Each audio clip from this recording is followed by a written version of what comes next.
Sí, adelante. Esto hoy día, por ejemplo, cuando hemos decidido negar que somos el amor, ponemos, en lugar de vernos, ponemos la percepción afuera. Y entonces es como que si el ego nos llevase a buscar el amor afuera, pero nunca buscarlo en lo que somos. Y por eso es que no lo encontramos. O sea, es pregunta a tu pregunta. Ujú. Eso puede ser parte de la maniobra de distracción, porque si tiene lugar la proyección en sí es una negación. No se puede encontrar aquello que se niega. Entonces la proyección sería parte del mecanismo de engaño del ego para llevarte a buscar donde no puedes encontrar nunca, ya que en la propia búsqueda te estás negando a ti mismo a encontrar, porque implica que no está, que no lo tienes. La búsqueda es en realidad interna, y cuando la proyectas allá afuera, cuando buscas el amor allá afuera, eso implica en ese sentido que te has negado a encontrarla, a encontrar el resultado, la meta, el amor en este caso. No puedes encontrar aquello de lo que te excluyes a ti mismo. Por eso el ego hace que eso sea imposible, porque te pide que busques donde no lo puedes encontrar, debido a la proyección, como dices. Gracias, Andrés. ¿A ti? Yo podría hacer un comentario con la pregunta que hiciste, Andrés. A ver si va por ahí también. Sí, después vamos con Javier también, que quiere comentar algo. A ver, Ivette. Ah, ok. Yo creo que también la premisa de que el ego como que nos permita ir a buscar el amor es porque realmente estamos buscando con una propia, como no conocemos en esta ilusión lo que es el amor, cada uno hemos desarrollado nuestra propia idea de lo que es ese supuesto amor. Ujú. Entonces, como seguimos buscando, utilizando al ego, pues el ego se siente confiado porque dice, pues tú sigue buscando con tu, porque el ego sabe que en el momento que encontremos el amor, desaparece. Claro. Entonces, como seguimos en esa búsqueda con nuestra propia percepción, con las ideas que hemos tenido, el amor debe ser así, así y así y así y así y así, pues vamos buscando eso y lo que buscamos, pues lo encontramos. Entonces, Ujú. seguimos encontrando fantasías de ese amor que lo único que hace es asegurarnos la frustración, la desesperación, la insuficiencia o lo que sea, y el ego pues sigue ganando. Mientras no vayamos haciendo espacio para ir viendo de otra forma, pues seguimos buscando por ahí, en lugar de estar abiertos a ver qué se presenta. Así es. Así es. Se pone la referencia afuera, como decíamos, y entras ya dentro del juego del ego. Y el ego está Exacto. complacido con todo ese juego porque se siente a salvo hasta que encuentras o te acercas suficientemente al amor. Y entonces el ego, como dice el curso, ya no se molesta en contarte que es tu amigo. Y entonces Así, lleva a cabo un ataque despiadado. exacto. Y ahí es donde tenemos que estar con la confianza de que no es por ahí, pero ya tiene que darse con lo que hemos generado la confianza en el tiempo de la búsqueda, la Ujú. búsqueda, la búsqueda, la búsqueda, darnos cuenta que no es por ahí ya, ¿no? Eso es. Ujú. Bien. Javier, adelante. Hola, buenas tardes y Hola. gracias. De esta pregunta que comentabas, de repente las explicaciones me parecen como que las entiendo, tienen sentido, pero como muy complicadas y un poco enmarañadas. Ujú. Si pienso que la realidad es el amor es todo, entonces, ¿qué estamos buscando? Si de alguna forma lo es todo, ¿no? Porque el ego le encanta que andemos buscando el amor si ya lo tenemos, si ya estamos ahí, ¿no? Pero si estamos en el amor, ¿qué hacemos aquí? Ya. El curso dice que has venido aquí a buscar, lo cual no significa que busques de cualquier forma. La búsqueda tiene que ser coherente, tiene que tener sentido y estar correctamente organizada y dirigida para que tenga este sentido. Entonces buscar es algo inevitable desde el momento en el que se niega la realidad, en la cual no hay nada que falte. Si hemos negado la realidad, tenemos que ahora ser conscientes de esa negación y de todas sus implicaciones.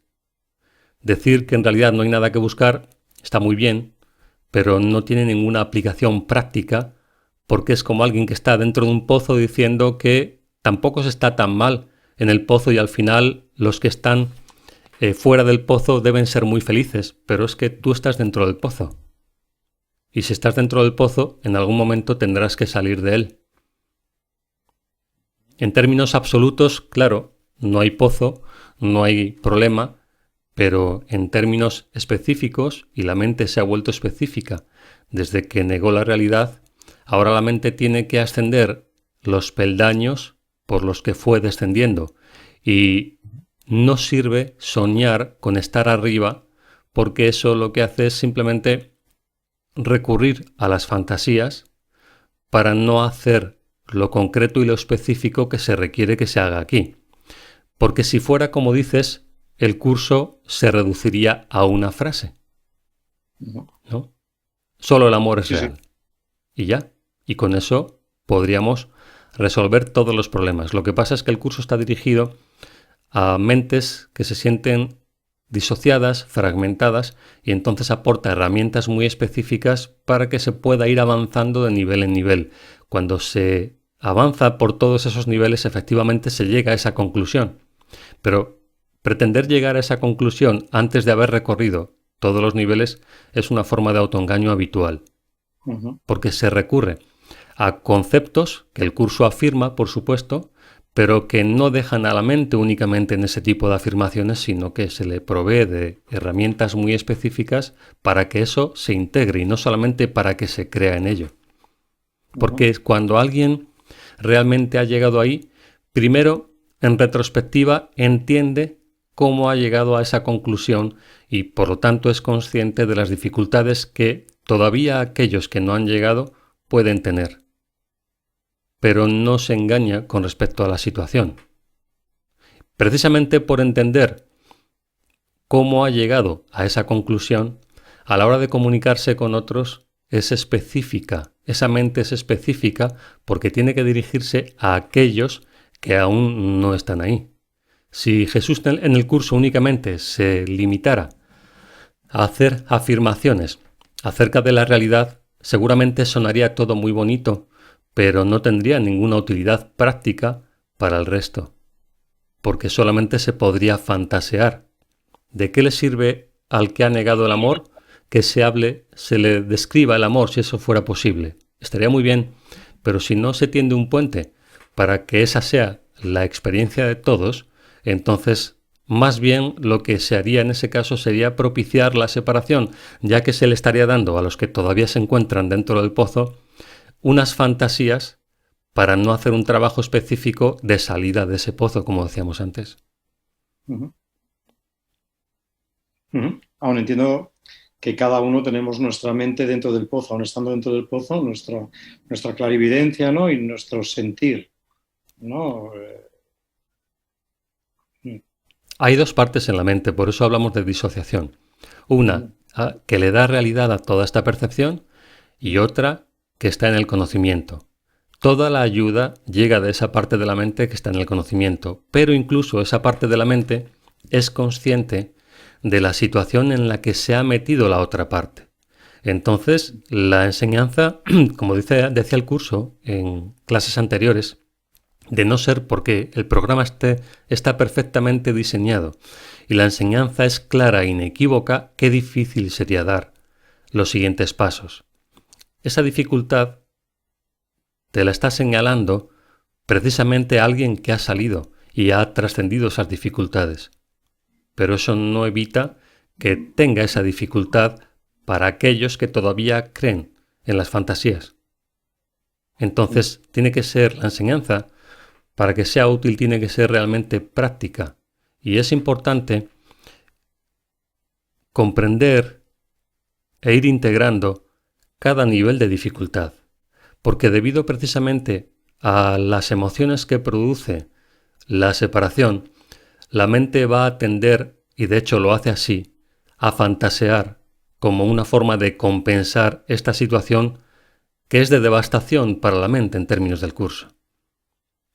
Y es importante entonces al menos no utilizar la propia enseñanza del curso para favorecer esas fantasías. Esto es a lo que se refiere el curso cuando dice que la mente debe ir sanando de nivel en nivel, de abajo hacia arriba. Cuando nos identificamos con un concepto que nos parece atractivo, como que al final, ¿para qué buscamos el amor si el amor lo es todo? Como te digo, eso suena bien, pero si fuera un hecho en nuestra vida no tendríamos ningún problema. Y el hecho es que todavía creemos que tenemos problemas, lo cual indica que seguimos negando el amor en diferentes áreas o niveles de nuestra mente. Para eso es el curso.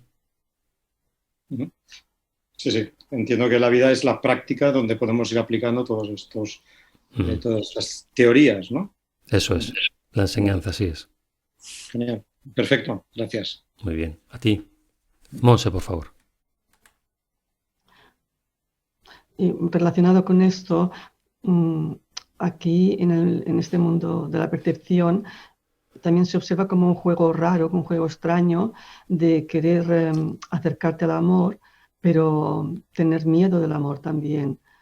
Bueno, entonces es el ego, ¿no? Esto cuando se teme al amor es el ego, que por un lado lo busca y lo anhela, pero lo considera temible, ¿no?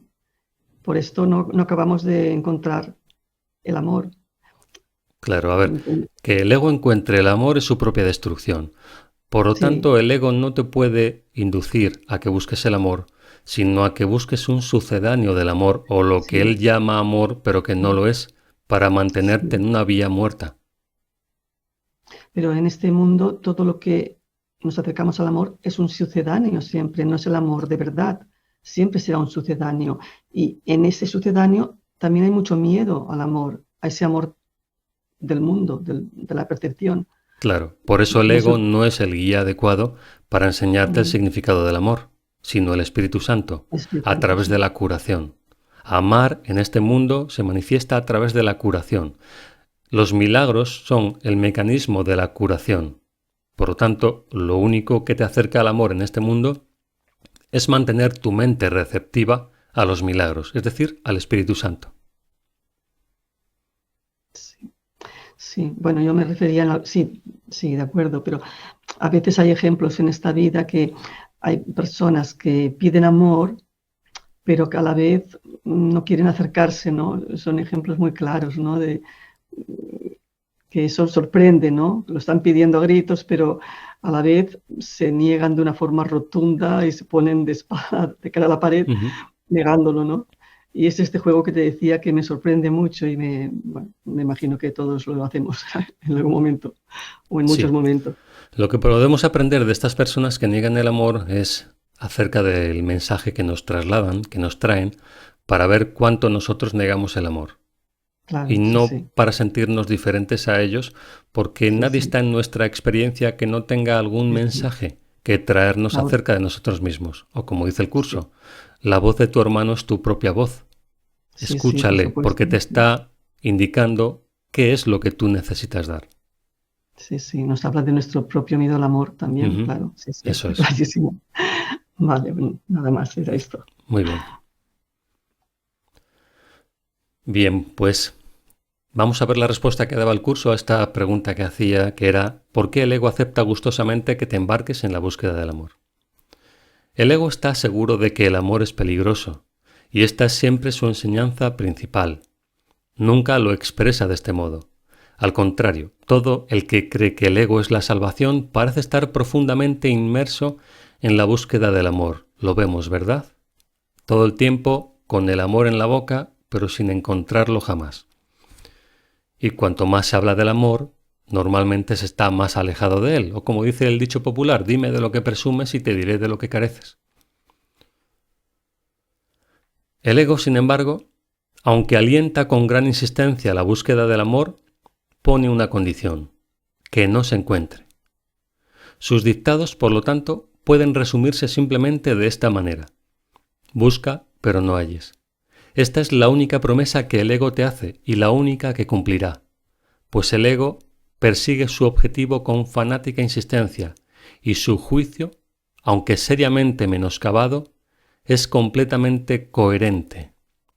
Coherente dentro de su perspectiva, de la perspectiva que te dice que el amor es peligroso.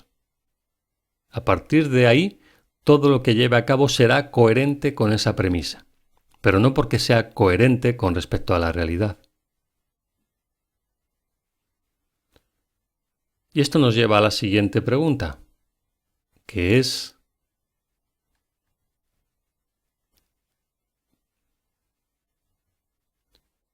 para Maribel. Hola Hola Maribel, a todos. ¿está el ego totalmente dividido?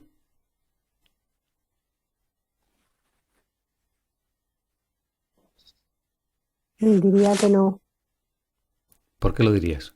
porque em, a ver, hay como una parte, o sea, digamos que, a ver que me aclare, un momento.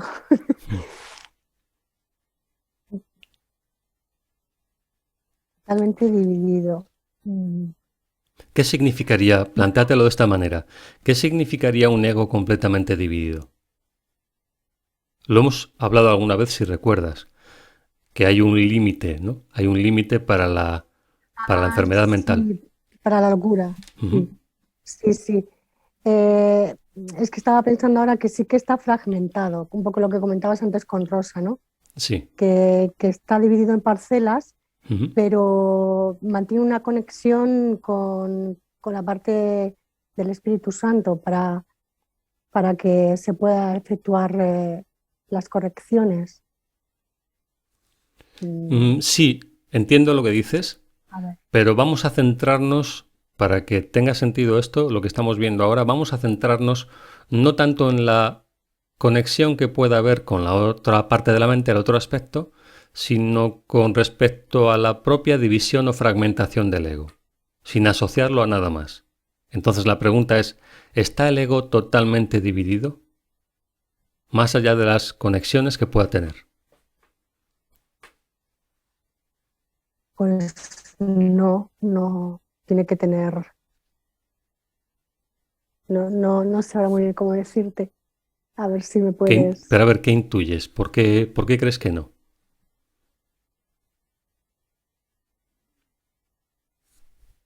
mm, Porque,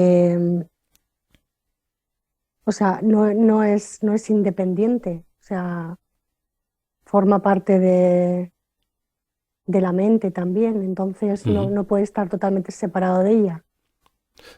Sí, pero de nuevo estás asociando al ego con algo con lo que está conectado. La pregunta va más bien dirigida al ego en sí, no a nada con lo que esté conectado. Pues no caigo ahora. Sé un poco lo que me dices, pero concretamente no. Va por ahí, va por lo que estás diciendo, pero es importante em, aquí no recurrir a la conexión que el ego pueda tener con otro aspecto de la mente, sino con la propia naturaleza de la fragmentación del ego. ¿Hasta dónde el ego se puede fragmentar y si eso sería posible? Date cuenta de que la pregunta dice: No, ¿está el no es ego posible que se fragmente. totalmente dividido? ¿Qué significaría una mente totalmente fragmentada? ¿Cómo te lo imaginas que sería? Totalmente de mente, sin control. ¿Eso sería posible? No, ¿Por qué no? porque significaría, significaría como que hay, bueno, como que hay, como que es real, o sea, como que tiene poder y en realidad es una creación ilusoria, no existe. Una No sé fabricación. Mira, sí, vamos a una ver fabricación. esto. Porque para entender hasta dónde puede llegar el ego, es importante entonces conocer los orígenes o el propósito. ¿Cuál fue el propósito inicial del ego? ¿Cómo tuvo lugar esa situación? Atacar, bueno, se creó, lo creamos Fabricamos. a raíz de haber, uy, sí, dale. Lo fabricamos a partir de creer que habíamos atacado a Dios. Surge como sustituto de la realidad entonces, ¿no? Sí, sí. Bien. Si surge como sustituto de la realidad, al final será una especie de sucedáneo o imitación de la realidad, ¿no? Sí. La realidad está completamente unificada. Digamos que el ego, la mente, lleva a cabo ahí algún tipo de contradicción. Es decir, mantener una coherencia negando lo coherente, lo cual es totalmente incoherente ya. Es decir, lo que el ego intenta hacer es imposible. Sin embargo, lo sigue intentando. Sigue recreándose en la posibilidad de tener su propio reino al margen de la realidad, al margen de la verdad. Pero entonces, si el ego está intentando recrear la realidad, tendrá que tener aspectos que se asemejen a la realidad que trata de imitar. ¿Estás de acuerdo con esto? Sí, sí. Si el ego está imitando, aunque sea una mala imitación, en algo, aunque sea, tendrá que parecerse a lo que trata de imitar. Esto significa que el ego tiene un propósito e incluso unos medios que utiliza para tratar de lograr ese propósito, aunque ya sabemos, por lo que el curso enseña, que jamás lo va a poder conseguir. Pero el ego está convencido, al menos de intentarlo, de que lo quiere intentar.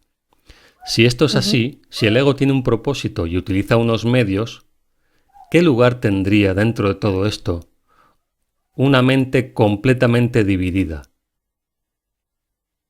¿De qué forma propiciaría la consecución o el logro de ese objetivo que el ego tiene? No lo sé.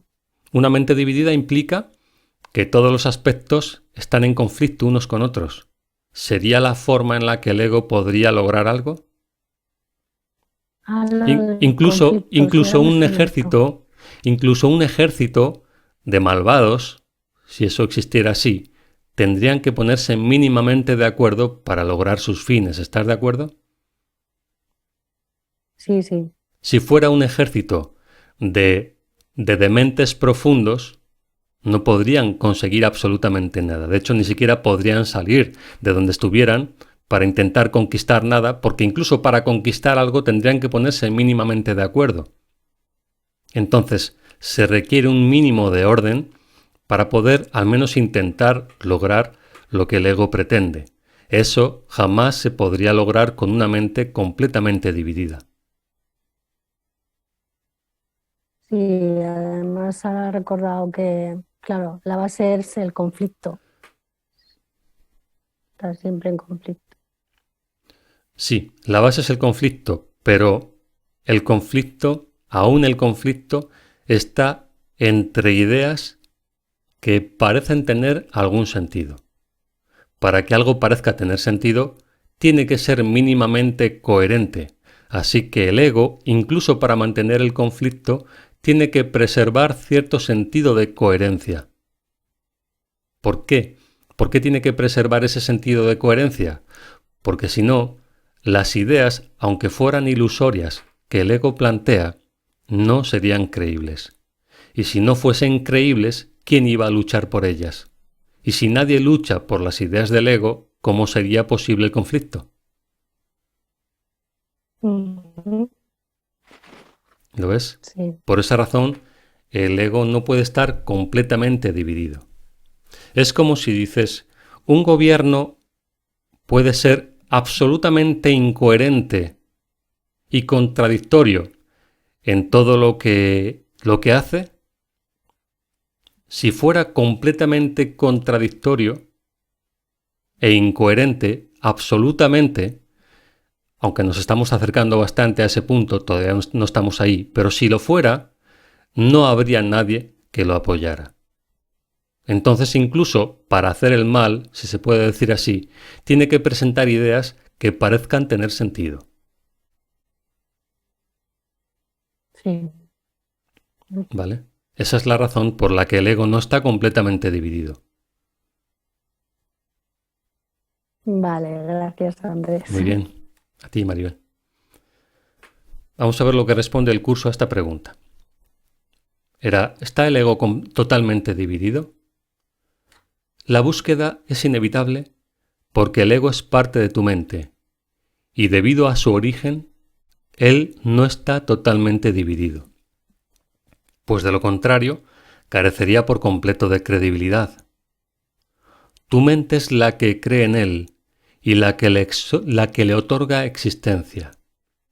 Sin embargo, es también tu mente la que tiene el poder de negar su existencia.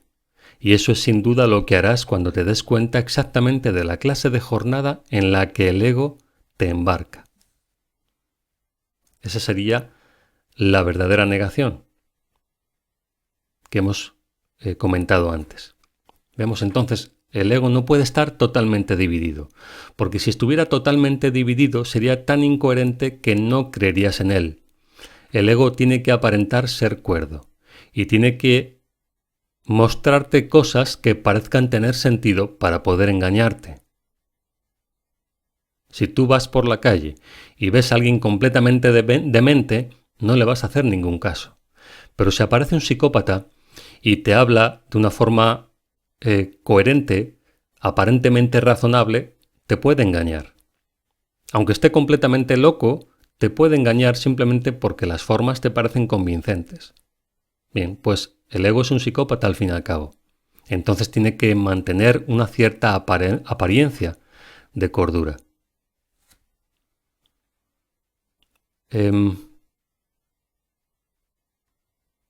Rosa, no sé si esta pregunta... Sí, esta es de antes. Bien, vamos con la siguiente.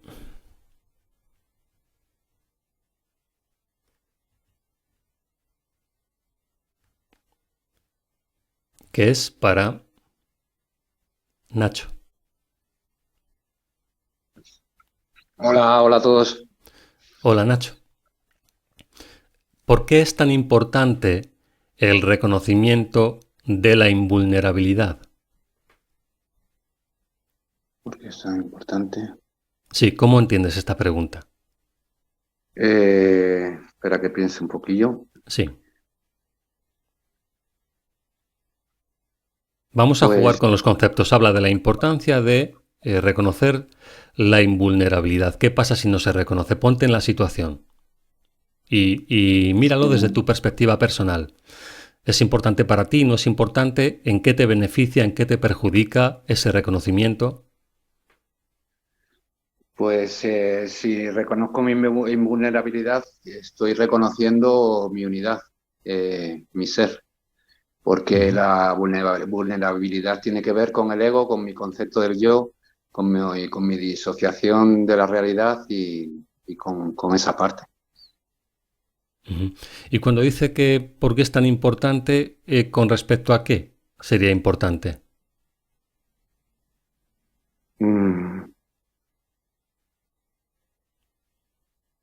Ahora no caigo.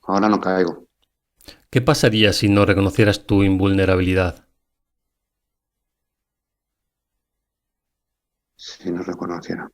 Sí, si tú creyeras que eres vulnerable, es decir, que hay una voluntad ajena a ti que te puede atacar, ¿qué pasaría contigo, con tu proceso? Pues que pues no tendría posibilidad de curación. Si yo pensara que esa es la realidad, que estoy creyendo en eso, Si creyera que eso es lo que ocurre, digamos que perdería mi capacidad de curación. Porque eso te incapacitaría para aprender, ¿no?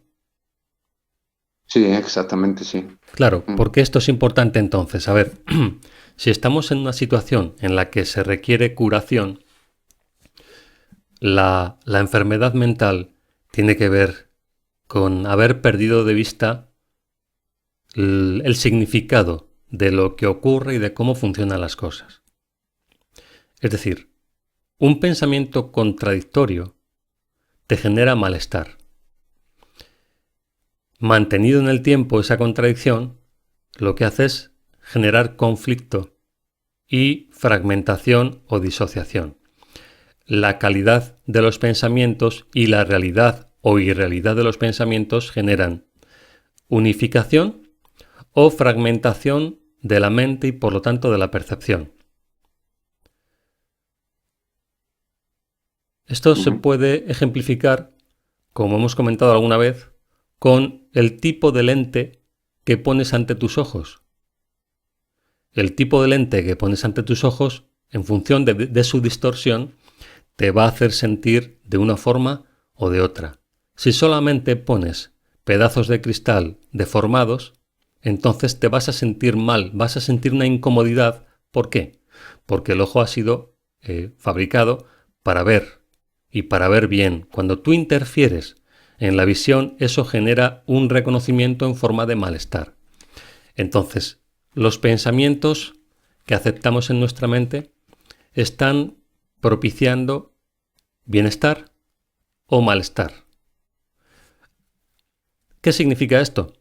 Que solamente comprendiendo correctamente cómo funciona esto, tenemos alguna posibilidad de cambio.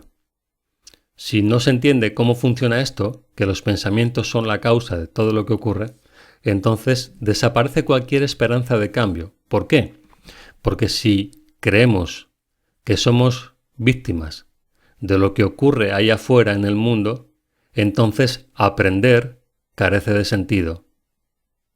Porque ¿de qué te serviría aprender si sigues manteniendo en tu mente la idea de que independientemente de lo que aprendas, algo te puede suceder que eche por tierra todo lo que has logrado?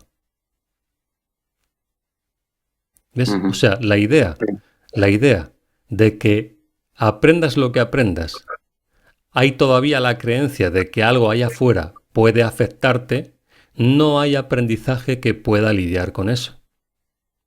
Por eso digo, ¿de qué te serviría aprender si al final no puedes ver los resultados de tu aprendizaje en tu vida, ya que ésta dependería de una voluntad ajena a ti?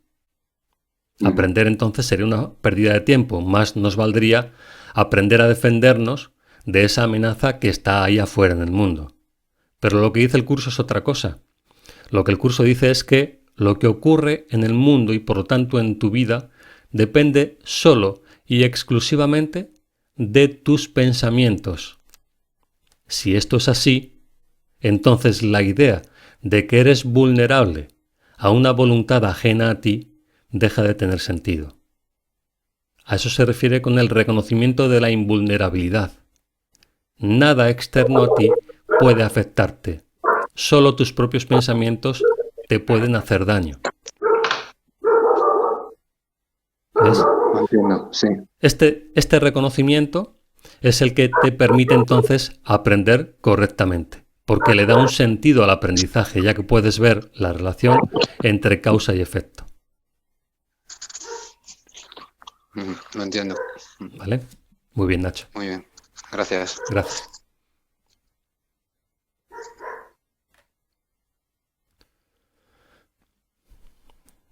La pregunta era, ¿por qué es tan importante el reconocimiento de la invulnerabilidad?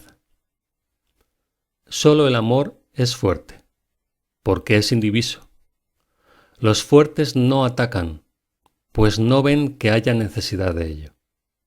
Antes de que la idea de atacar pudiese entrar en tu mente, tuviste que haberte percibido a ti mismo como débil. Puesto que te atacaste a ti mismo y creíste que el ataque había sido efectivo, te consideras a ti mismo debilitado. Al dejar de percibir la igualdad que existe entre tus hermanos y tú, y al considerarte a ti mismo como más débil, intentas equilibrar, entre comillas, la situación a la que tú mismo diste lugar. Y te vales del ataque para ello porque crees que el ataque logró debilitarte, es decir, creíste que el ataque, el que tú llevaste a cabo contra la realidad, tuvo efectos. Y si tuvo efectos en la realidad, según tu interpretación, también tendrá efectos sobre ti cuando venga de alguien más.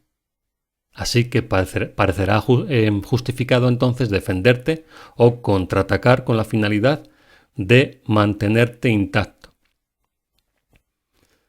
Por eso es por lo que el reconocimiento de tu propia invulnerabilidad es tan importante para el restablecimiento de tu cordura. Pues al aceptar tu invulnerabilidad, estás reconociendo que el ataque no tiene efectos.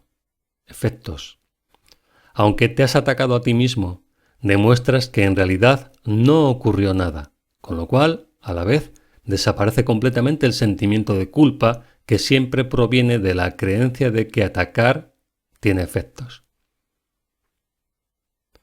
Por lo tanto, al atacar no hiciste nada. Una vez que te des cuenta de esto, atacar dejará de tener sentido para ti, pues resultará evidente que ni es efectivo ni puede protegerte. Con todo, el reconocimiento de tu invulnerabilidad te aporta todavía mucho más que eso. Si tus ataques contra ti mismo no han podido debilitarte, eso quiere decir que aún eres fuerte.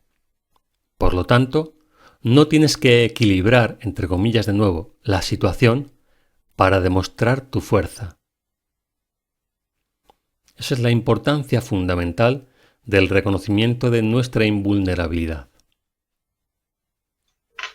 Hola. Hola.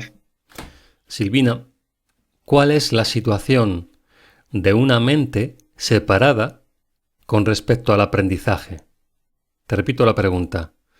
¿Cuál es la situación de una mente separada con respecto al aprendizaje?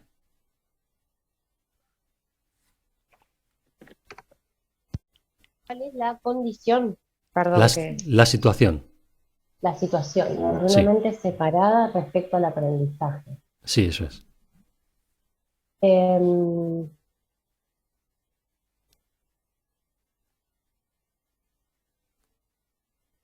Y es como estar perdido. Ajá. Al estar alejado del conocimiento, es como lo percibo como una sensación de confusión. Asócialo ahora al aprendizaje. ¿Qué le ocurre a esa mente con respecto a su capacidad de aprender?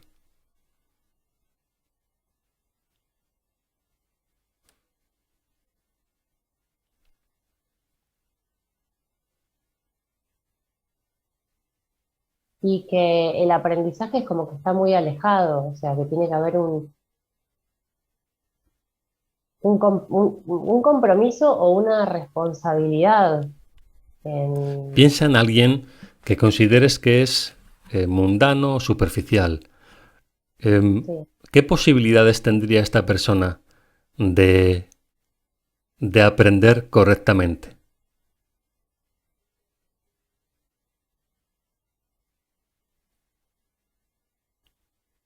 No, por su cuenta es imposible.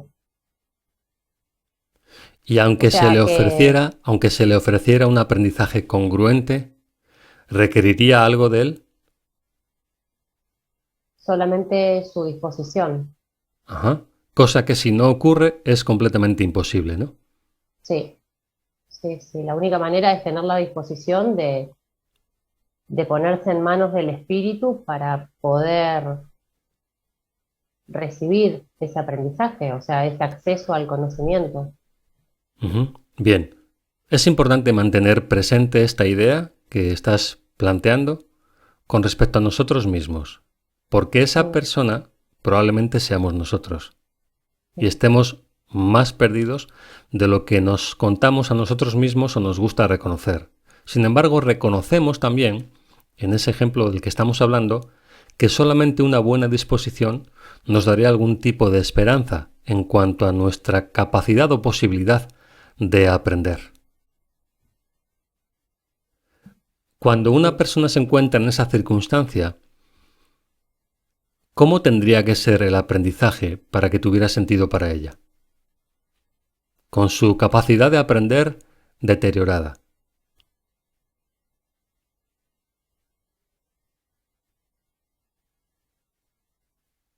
¿Cómo tendría que ser su disposición? No, ¿cómo tendría que ser la enseñanza?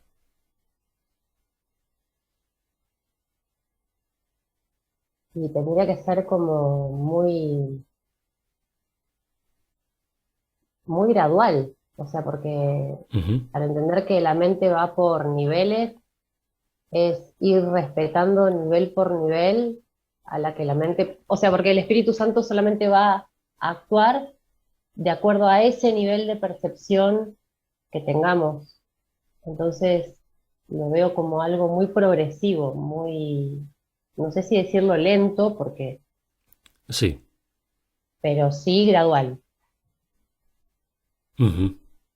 Como si fuera un niño pequeño, ¿no? O alguien con Sí. problemas mentales. Tal cual. Esa es nuestra situación y justamente así lo describe el curso. Gracias, Silvina. Dice, Bueno, todos. la pregunta era, ¿cuál es la situación de una mente separada con respecto al aprendizaje? Es decir, nosotros. Tienes problemas de aprendizaje en un sentido muy literal. Ciertas áreas de tus facultades para aprender están tan deterioradas. Entendamos, por favor, lo que significa esto. Vamos a repetirlo. Tienes problemas de aprendizaje en un sentido muy literal. No está hablando de manera metafórica, sino literal. Ciertas áreas de tus facultades para aprender están tan deterioradas que solo puedes progresar bajo una dirección clara, precisa y constante. Clara, precisa y constante, suministrada por un maestro, el Espíritu Santo, que pueda trascender tus limitados recursos. Hay otra parte del curso que dice que no hay ningún área de tu percepción que no se haya visto afectada por la separación. Entonces entendamos cuál es la situación en la que nos encontramos, porque de eso depende lo que percibimos. Hablaba de que solamente un maestro que trascienda nuestros limitados recursos puede ofrecernos ese tipo de guía. Él se convierte en tu recurso, ya que por tu cuenta, como decía Silvina, no puedes aprender. Es imposible aprender nada en la situación de aprendizaje en la que te has puesto a ti mismo. Y es obvio que en esa situación necesitas un maestro especial, así como un programa de estudios especial. A los malos estudiantes, o sea, nosotros, no se les debería elegir como maestros de sí mismos o de otros. No te dirigirías a ellos para establecer el programa de estudios que les permitiría escapar de sus limitaciones. Si comprendiesen lo que se encuentra más allá de ellos, no tendrían limitaciones. ¿Vale? Andrés, Sí. ¿puedo hacer una pregunta? Uh-huh. Con esta parte de que tenemos una limitación para el aprendizaje, esta limitación, por ejemplo, yo la veo muy, muy clara en el bloqueo que tenemos para el amor. En el bloqueo que tenemos para dar al amor y para ver las peticiones de amor. Entonces, lo que comprendo es que mientras sigamos queriendo, reflexionando con lo anterior, definiendo y buscando el amor en nuestros propios términos, es que estamos apoyando esta misma limitación que tenemos, ¿no? Lo que tendremos que hacer es como parar y decir, ok, no es esto, y como decía Silvina, ir progresivamente, ok, lo mejor que puedo hacer en este momento es esto. Lo mejor que puedo hacer en este momento es esto. Sí, y pero así fíjate, poco a poco, ¿no? Pero fíjate bien en algo. Porque hablamos de tener problemas de aprendizaje y que nuestras facultades para aprender están deterioradas, seriamente deterioradas. Entonces es fundamental, primero, comprender la magnitud del problema. Ahora, ¿qué hacer en esa situación? Estamos confundidos, percibimos incorrectamente, no hacemos más que ver el pasado en todo lo que miramos. Estamos en una telaraña mental que nos atrapa. Bien, entonces, ¿cuál es nuestra esperanza? Nuestra esperanza es comprender que hay una brújula interna que sabe perfectamente la manera de restablecer todo eso, pero que la hemos negado. Y ahora sentimos miedo de ella, sentimos miedo del espíritu, por lo que creemos que va a implicar su indicación para salir de aquí.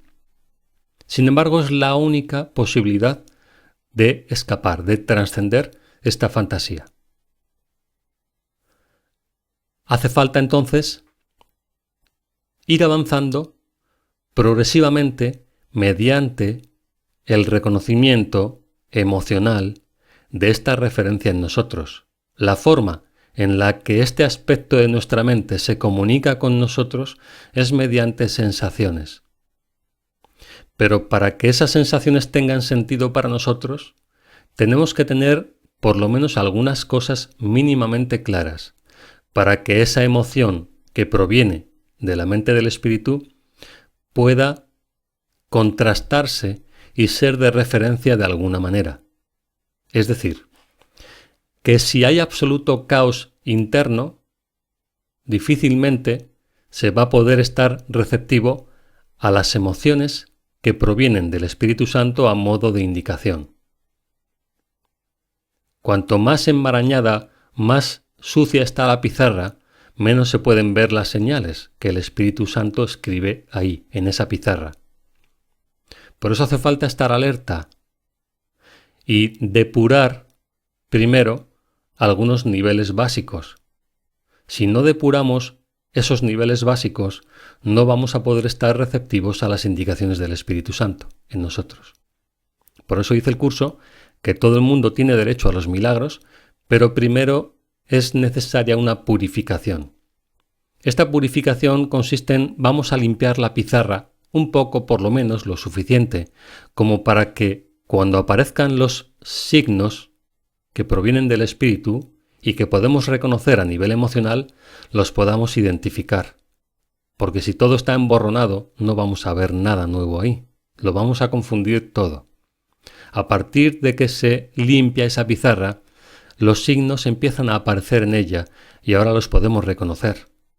¿Ves? Y así, poco a poco, progresivamente, vamos avanzando. Y ese avance ya es mucho, por pequeño que sea, porque ya nos va brindando algunas referencias. Ya sabemos cuándo vamos en una dirección o en otra, porque aprendemos a discernir emocionalmente por dónde vamos. Porque ahora tenemos un propósito. Y el propósito es el que actúa como catalizador o como referencia para aprender a distinguir unas emociones de otras. Sí, y hay mentes que llegan con la pizarra mucho más llena, ¿no? O sea, hay mentes que llegan o que están aquí o que llegamos acá en niveles como muy básicos, con demasiada confusión, con demasiada telaraña, como dices, y al principio pues ni se entiende, o sea, creemos que entendemos, pero realmente no estamos comprendiendo nada. Sí. Y en contraste, como varias veces lo has repetido, se empieza a ver que si no hay milagros, si no hay experiencias fuera que reflejen eso, es que realmente no hemos todavía aprendido, o sea, seguimos como limpiando el pizarrón, ¿no? Estamos como en ese, o sea, sí hay mentes que llegan más imposibilitadas a dar esta parte del amor y a identificar el amor que otras, ¿no? O sea, es parte del proceso también, unos más básicos que otros. En cualquier caso, lo que cada uno haya logrado siempre será el resultado de su aprendizaje previo. Así que en algún momento tiene que haberse encontrado también en esa situación. Claro, y será que está en el plano, ya lo pasó, o lo que sea, pero a mí me parece que es bien importante esa parte de que el curso dice de que estamos imposibilitados, ahora en retrospectiva sí lo veo de verdad, de que claro, o sea, han pasado muchos años imposibilitado en esta parte, y ser meticuloso con el aprendizaje, ahora sí le doy ese entendimiento de no podemos estar estudiando con una expectativa del ego. O sea, porque seguimos metidos en ese bucle. Tú ya llevas algunos años, Ivette, tanto de estudio como de trabajo. ¿Cómo sería, para el resto de los compañeros que están aquí, cómo sería para ti tu perspectiva en cuanto a, por ejemplo, al principio ni siquiera estudiabas el curso, luego empezaste a estudiarlo? ¿Cómo podrías compartirles a los compañeros tu perspectiva acerca del aprendizaje? ¿Dónde empiezas? ¿Dónde te crees que estás? ¿Qué es lo que vas descubriendo? ¿Cómo sería para ti, para que algunos lo pudieran reconocer y poder identificar también el punto en el que se encuentran o las trampas que puede suponer todo esto?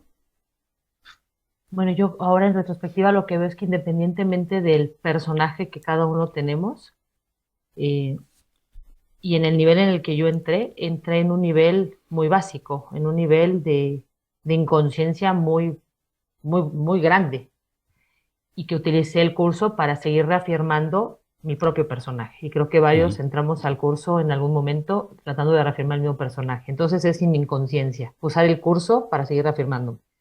Después que vas comprendiendo, usas el curso como para atacar, pero sigues en la inconsciencia total. Y después de años empiezo a ver que ya con esta pizarra un poco más limpia, que todavía me falta borrar mucho, empiezo a ver los bloqueos en contraste, o sea, lo bloqueada que llevaba. O sea, empiezas a ver de dónde surgía toda esa dinámica de ataque o utilizar el curso para justificarte, ¿no? Así es, o sea, de reafirmarme, luego utilizarlo para atacar, el ataque que estamos viendo en este capítulo, que dices, pero no te estoy atacando, te quiero ayudar. ¿Cuál? O sea, es pura ataque encubierto todavía, ¿no? Sí. Y ya con el tiempo en contraste vas viendo todas esas como pues, estratagemas del ego para seguir en lo mismo sin realmente enfocarte en sanar. Y ahora es cuando puedo ver realmente el bloqueo que tengo para realmente poder dar ese amor. Pero ya lo veo con perspectiva, o sea, lo veo con, claro, o sea, hay un bloqueo, punto. Entonces ya no me cuento el que quiero hacer, lo que quiero encontrar, ya digo, pues así es, hay que llevarlo y ya estoy consciente de no ejercer un ataque, o sea, ya lo veo antes de ejercerlo, ¿no? Y cuando lo hago, porque sigo atacando, lo veo. Se podría decir que ahora empiezas a ver lo que no sabes. Exacto. Ahora soy consciente de lo que no sé. Claro, pero al principio ni siquiera sabes cuánto no sabes, ¿no? Claro. Y creemos además, por lo que no sabemos, que estamos aprendiendo. Porque es lo que nos queremos seguir contando con el ego. O sea, que siempre queremos estar como que dice avanzando. Entonces, al no darnos cuenta que no sabemos, pues creemos que estamos aprendiendo, ¿no? Claro. Y ahora sí soy consciente de lo que no sé. Muy bien, Ivette. Muchas gracias por compartirlo y por tu planteamiento. Gracias. Una pregunta. Sí. Pero todo, porque ahora has dicho, ha dicho Ivette, creemos que estamos aprendiendo, pero no estamos aprendiendo. Pero, a ver, yo no sé si me equivoco, pero no lo entiendo así. Es el proceso. Sí que estamos aprendiendo, aunque en otro nivel, ¿no? O sea, estamos haciendo los pasos. Pero Ivette se ha referido a esto como depurar o limpiar la pizarra. Entonces, al principio, estás aprendiendo, pero estás aprendiendo, por ejemplo, a cómo manipular mejor, cómo ser más refinado en cuanto al ataque que llevas a cabo. Pero no sabes que estás aprendiendo eso, porque mientras tanto te cuentas que estás aprendiendo el curso. No, estás utilizando el curso para tus propios fines.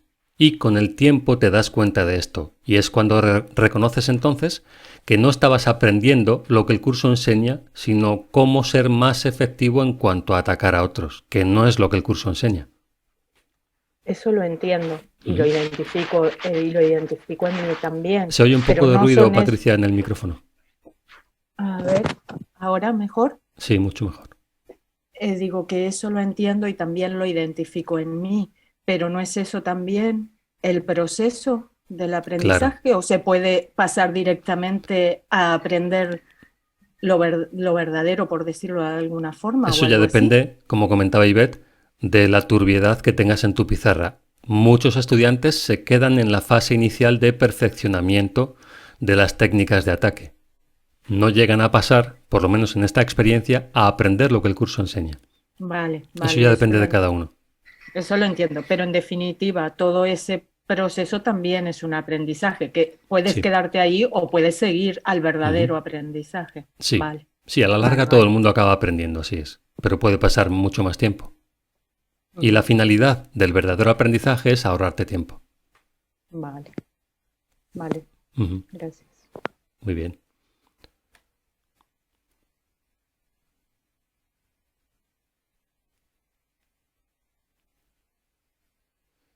Esta pregunta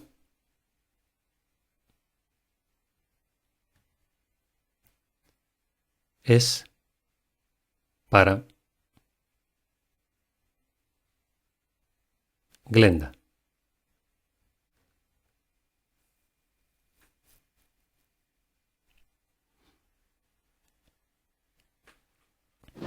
¿Ahora? Sí, Glenda, a ver. ¿Me oís? Un poco lejos, pero te oigo. ¿Lejos? ¿Ahora más sí, cerca? ahora sí. ¿Me escuchas bien, verdad? Sí, muy bien. Glenda, ¿cuál es la regla del ego y cómo se aplica al aprendizaje?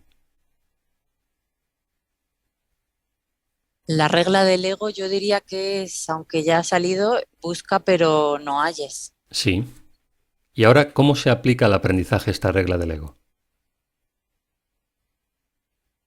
Te pone, es como la Gracias. Bueno, yo A ver, que Glenda. se me ha ido la cobertura, Ujú. podríamos ampliar con lo que estabais justo comentando, ¿no? Eh, ¿Cómo sería? lo que comentabais antes con Ivette, el ego lo utiliza todo, te deja que te creas que estás haciendo algo, pero estás en su mundo de ilusiones. Y cuando empezamos con el curso, pues creemos que estamos haciendo algo para llegar al amor, para conseguir la paz, para estar mejor y lo que estamos haciendo es perfeccionar el ataque, ¿no? Y él nos deja que sigamos estudiando y estamos estudiando, pero eh, en sentido contrario al que ¿Cómo nos creemos. reafirmamos a nosotros mismos, no? Exacto, A través del conocimiento. claro. Ujú. Eso sería un ejemplo, ¿no? De ¿Qué es busca lo pero no que, halles. qué es lo que he llamado alguna vez? Estudiar tu curso, es decir, tu interpretación del curso y no tanto lo que el curso realmente enseña, ¿no? Claro, claro, cuando dices, exacto, cuando dices estás estudiando tu curso, el curso que a ti te interesa. En tu caso, Glenda, antes ha compartido Ivette su experiencia. En tu caso, ¿cuándo empezaste a darte cuenta de que eso estaba pasando? Bueno, pues es que yo cuando le has hecho la pregunta a Ivette, a mí me venían los primeros reconocimientos que tienes cuando empiezas a estudiar el curso, te crees que ya estás, ya estás llegando a meta, ¿no? Y la, la forma que tienes, que también lo has contado, ¿no? Lo has explicado, que tienes de engancharte al curso, esos enamoramientos para que te puedas enganchar a la enseñanza. Pero yo para mí el mayor engaño o lo más complicado ha sido la responsabilidad, ¿no? Mm. El asumir que todo aquello que ocurre es lo que deseo. Eso cuesta aceptarlo, ¿no? Y llevamos años y todavía caemos. O sea, el tema que hablábamos antes de la invulnerabilidad, ¿no? Y por tanto la responsabilidad. Solamente tus Claro, propios pensamientos te pueden hacer daño. claro, totalmente. La invulnerabilidad es que es como casi, yo sí que tengo un sentimiento de invulnerabilidad hacia otra persona, pero propio es complicado a veces, ¿no? Porque estamos tan en contacto con los sentimientos de insuficiencia, de no valía, no merecimiento, Ujú. que cuesta quitárnoslo, mm, sobre todo por la Identidad. problemática. Y por la Sí, identidad que y hemos obtenido de ello. claro, y el amor, y el miedo que da el amor también. Ujú. Que creo que no sé si es el miedo a quitarnos esa identidad o el miedo que nos da acercarnos al otro que ya reconocemos, ¿no? Que hay momentos en los que sí que lo reconoces como que ese es el camino, pero es como en los malos sueños, que no puedes mover las piernas. Ujú. No puedes mover las piernas hacia allí, aunque sabes que es hacia allí. Te está atrapando la sábana de la... Las resistencias, ¿no? Que hablábamos Exacto, antes. sí. Ujú. Muy bien, Grenda. Pues gracias también por lo A ti. compartido. Hola Andrés, de nuevo. Sí. Esto de, entiendo de lo que estamos hablando ahorita, esto de trata de aprender pero no lo logres, ¿no? Sí. Aplicado en Aya, pero no encontrarás. Y tú comentas esto de que entras al curso y bueno, varios, la mayoría, obvio, guiados, asesorados por el ego, pues hacen su propio curso, su propia interpretación, sus propias confusiones o lo que sea. Me lleva siempre a una duda cuando hablas de este tema y es, solo hay una manera de interpretarlo, ¿es correcto? ¿A qué te refieres? ¿Con que solo hay una forma de interpretarlo el curso? O hay una manera de interpretarlo y varias maneras de exponerlo que llevan al mismo lugar. Es que yo he escuchado, yo empecé hace 9 años y claro que hice el curso y seguí y bueno, aparecían, voy a llamarle maestros, y hasta que llegué a ti hace probablemente un año y bueno, fue resonando mucho de lo que ibas diciendo porque me di cuenta de muchos autoengaños.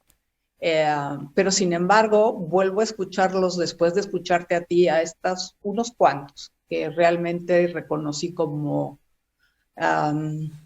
diré, buenos o que había yo aprendido y veo que apuntan al mismo lugar, aunque lo expongan de diferente manera. ¿Eso es posible?